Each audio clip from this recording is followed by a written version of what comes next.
তৃণমূল যুক্ত কিনা সে প্রশ্ন নয়, প্রশ্ন হচ্ছে যে যারা এই ধরনের রাষ্ট্রবিরোধী কাজ করছে, দেশের সংসদকে, সংবিধানকে, তার গরিমাকে নষ্ট করছে, সেই সব লোক টিএমসি নেতাদের সঙ্গে থাকে কি করে? কেন তার সঙ্গে ছবি বেরোয় না? আমি তো আপনাদের সঙ্গে দাঁড়িয়ে আছি হাজার লোকের মাঝখানে, কই আমার সঙ্গে তো এরকম লোকের ছবি বেরোয় না। তাপসবাবু একজন ভদ্রলোক, আমরা জানি রাজনীতিতে, তাকে কেউ আঙুল তোলে না, কিন্তু তার কাছেই লোকেরা পৌঁছে যাচ্ছে কি করে? তার মানে সর্বত্র গতি। মুখ্যমন্ত্রীর সঙ্গে এরকম ছবি দেখেছি আমরা, অভিষেক ব্যানার্জি থেকে অন্যান্য নেতাদের সঙ্গে এই ধরনের সমাজবিরোধীদের, কাটমানিখোর যারা দুর্নীতিবাজ, তাদের ছবি দেখেছি বারবার। কেন এই ধরনের প্রশ্ন আসে? পার্টিটা কি দুর্নীতিগ্রস্ত টেররিস্টদের হয়ে গেছে, সমাজবিরোধীদের পার্টি হয়ে গেছে? সংসদের নিরাপত্তা ইস্যু থেকে নজর ঘোরানোর ছক পাল্টা কটাক্ষ করেছে তৃণমূল। যাই হোক, যারাই হোক, তাদেরকে পাস কি করে বিজেপির সাংসদ প্রতাপ সিনহা দিলেন? এই লোকগুলো এখন কে, কারা, ছোটবেলায় কে ছিল? এই যে শুভেন্দু অধিকারী বড় বড় কথা বলছে, তা শুভেন্দু যদি ঝাঁপ দিত তাহলেও তৃণমূল পরিচয়টা আগে আসতো, না বিজেপি করছে বিজেপির পরিচয়টা আসতো? ললিত ঝাড় বং কানেকশন একের পর এক আরো বেশি করে জোরালো হচ্ছে, অনেক জনের নাম সামনে আসছে ইতিমধ্যে। আর এ নিয়ে অধীর রঞ্জন চৌধুরী কি বলছেন শোনাবো।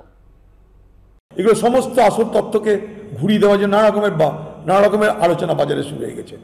প্রশ্ন হলে সেখানে ঢুকলো কি করে? কাদের ব্যর্থতা? কেন ব্যর্থ? যারা পার্লামেন্ট রক্ষা করতে পারে না তারা দেশকে কি করে রক্ষা করবে? প্রশ্নটা এই জায়গাটাই। সংসদে হামলাকাণ্ডে নজরে বিজেপি সাংসদ প্রতাপ সিনহা।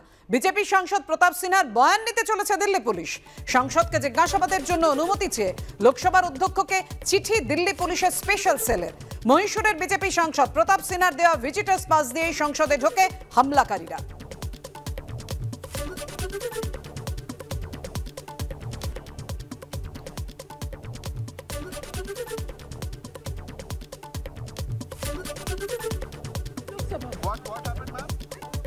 সংসদকাণ্ডের মূলে আছে বেকারত্ব। প্রধানমন্ত্রীর নীতির জন্য সারা দেশের যুবকরা কাজ পাচ্ছে না। এই ধরনের ঘটনার কারণ আসলে বেকারত্ব এবং মূল্যবৃদ্ধি। সংসদে স্মোক ক্যান কাণ্ডের প্রেক্ষিতে মন্তব্য করেছেন রাহুল গান্ধী। सुरक्षा ब्रीच हुई है, वो है, बट क्यों हुई? जो देश में सबसे बड़ा मुद्दा है, बेरोजगारी का मुद्दा, जो पूरे देश में उबल रहा है, मोदी जी की पॉलिसीज के कारण हिंदुस्तान के युवाओं को रोजगार नहीं मिल रहा है, तो ब्रीच जरूर हुई है, बट इसके पीछे कारण बेरोजगारी है और महंगाई है। শুধু নীলাক্ষয়ই নন, রানাঘাটের এক যুবককেও ভিডিও পাঠান ললিত ঝা। সংসদের বাইরে বিক্ষোভের ঘটনার ভিডিও পাঠান ললিত ঝা। 13 ডিসেম্বর বেলা 12:41 পাঠানো হয় ভিডিও। বিক্ষোভের ভিডিও সোশ্যাল সাইটে ছড়িয়ে দিতে বলেছিলেন ধৃত ললিত ঝা। দাবি রানাঘাটের যুবকের।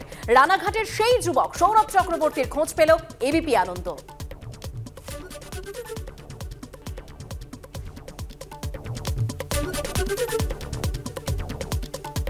আর রানাঘাটের এই যুবক সৌরভ চক্রবর্তীর সঙ্গে ফোনে কথা বলেছেন আমাদের প্রতিনিধি পার্থপ্রতিম ঘোষ।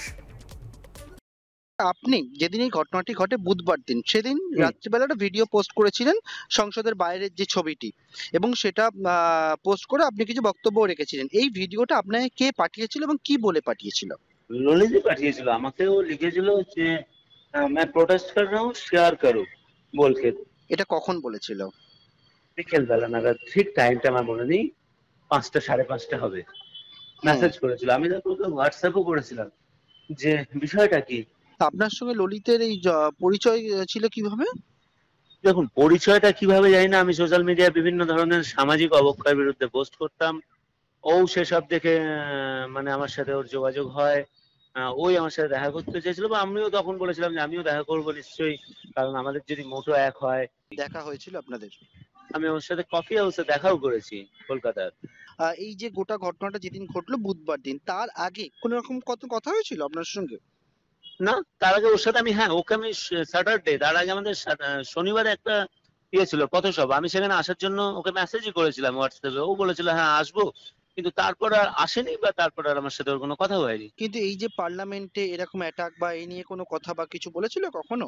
না না না, পার্লামেন্টে অ্যাটাক কি? এটা কি আজে বাজে জাতের খেলা নাকি এরকম পার্লামেন্টে অ্যাটাক? এবং এটা তো সেই ভগৎ সিং করে তার লিফলেট বিলি করেছিলেন যে এটা আমাদের ডিমান্ড।